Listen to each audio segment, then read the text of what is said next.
আসসালামু আলাইকুম। আজকে আমি আপনাদের সাথে শেয়ার করব অল পারপাস চিকেন, যা কিনা আপনি noodles, pasta, sausages, chicken rap এবং কি বার্গারও বানাতে পারবেন। তো চলুন শুরু করা যাক। প্রথমে আমি হাফ কেজির মতো চিকেন ব্রেস্ট নিয়ে নিয়েছি। এখন এর মধ্যে 1.5 চা চামচ লবণ এড করে দিলাম।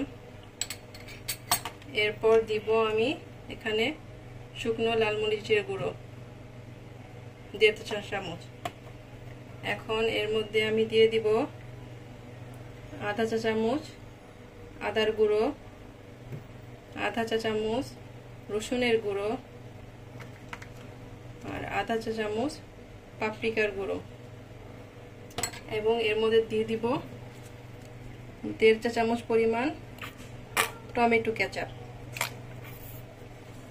এখন এটিকে আমি হাতের সাহায্যে খুব ভালো করে মিক্স করে নিব।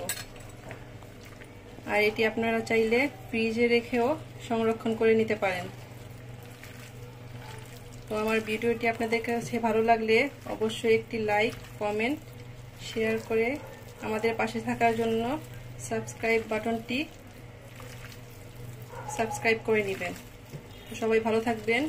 আসসালামু আলাইকুম।